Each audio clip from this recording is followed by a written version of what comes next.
Salut chers amis, aujourd'hui j'ai une comédie romantique amusante à vous présenter. Cela s'appelle Love and Other Drugs et son score sur IMDb est de 6.7 sur 10. C'est une comédie romantique R-rated, interdit aux mineurs. Vous devez donc vous préparer pour une balade sexy. Ne le regardons pas en présence de vos parents. Allons-y. Nous rencontrons Jamie qui est un excellent vendeur. Il peut littéralement vendre n'importe quoi à n'importe qui. Il est aussi très intelligent et beau, donc il sort avec n'importe quelle fille qu'il veut. Il travaille dans un magasin d'électricité et l'entreprise est en plein essor. Son succès et sa génialité attirent la femme du propriétaire du magasin et ils vont dans un vestiaire et vous savez la suite. Pendant que ces deux tourtereaux font l'amour, la femme appelle accidentellement son mari et les choses deviennent incontrôlables. Le patron furieux vire Jamie. Le soir de cet incident, la famille de Jamie est réunie pour un dîner familial afin de féliciter le petit frère de Jamie, Josh, dans son travail. Tout se passe bien jusqu'à ce que la langue de Josh glisse et dise à tout le monde que Jamie s'est fait virer. Le dîner devient un peu bizarre, mais Josh dit à tout le monde qu'il peut facilement trouver un emploi pour Jamie comme un représentant des ventes pharmaceutiques. Jamie voit qu'il n'a pas le choix et il accepte le poste et devient représentant de Pfizer. Pendant qu'il est stagiaire, Jamie va clairement très bien.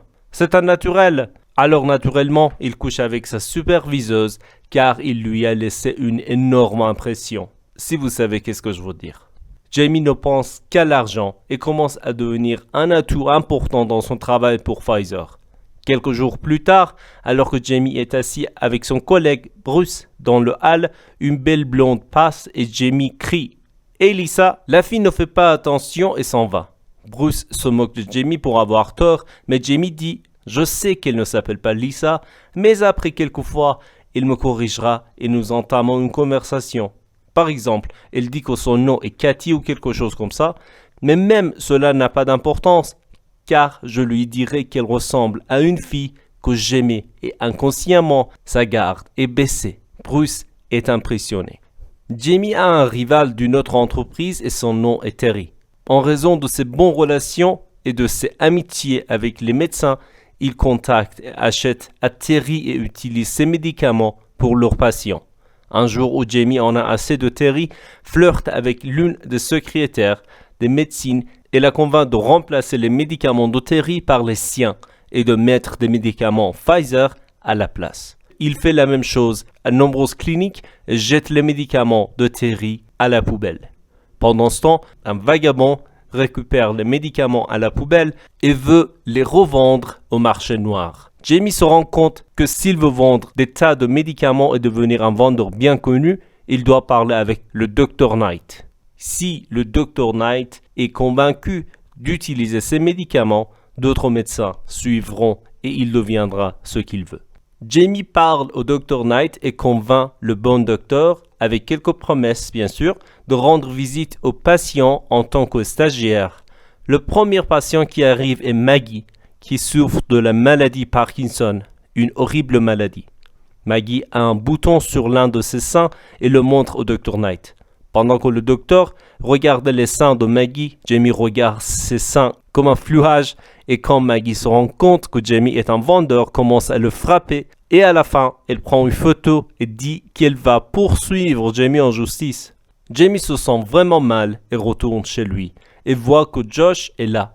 Josh dit à Jamie que sa femme l'a quitté parce qu'il regarde constamment du porno et en plus, il s'est fait virer de son travail en raison de sa mauvaise performance et à la fin, il demande à Jamie s'il pouvait rester chez lui. Jamie trouve en quelque sorte le numéro de Maggie et l'appelle. Il veut lui expliquer qu'il n'est pas un pervers et qu'il ne voulait pas la mettre mal à l'aise et qu'il était là juste pour son travail. Mais il n'a pas pu s'empêcher de regarder ses seins parce qu'elle a de beaux seins. Au bout d'un moment, il convainc Maggie de le voir et de parler davantage. Lorsqu'il arrive au café, il voit que Marie y travaille. Quand il commence à parler, Jamie remarque que la main de Maggie tremble et lui demande que si cela lui arrive à chaque fois qu'elle tombe amoureuse d'un beau mec. Maggie dit qu'elle n'a pas le temps et la patience d'expliquer ce qui se passe avec elle et lui dit s'il veut faire l'amour ou pas. Jamie hoche la tête et dit oui. Alors, ils vont à l'arrière démarrer leur entreprise et Jamie adore ça. Ils sortent et une fois de plus, avant de rentrer chez eux, ils font l'amour. Cela devient un rituel pour eux et ils le font souvent à l'arrière du café. Tout se passe bien jusqu'au jour où Terry voit Jamie et le remercie d'avoir jeté ses médicaments à la poubelle, car cet acte les a rendus plus que jamais désirés. En dehors de cela, Terry a parlé à toutes les secrétaires de la personnalité et des affaires de Jamie et toutes ses filles l'évitent maintenant. Et Jamie n'a plus de place pour vendre ses médicaments. Autant Maggie aime avoir des relations sexuelles avec Jamie, elle a l'impression que Jamie tombe amoureuse d'elle et lui dit qu'aucune de ces relations n'a réussi et elle ne veut que du sexe. Mais au bout d'un moment, le sexe n'est pas si bon non plus, parce que Jamie ne peut pas jouer au lit. De plus, la maladie de Maggie semble s'aggraver, à un point tel qu'elle a du mal à ouvrir une bouteille. Elle appelle Jamie et lui dit qu'elle ne veut plus le voir et refuse de répondre à ses appels.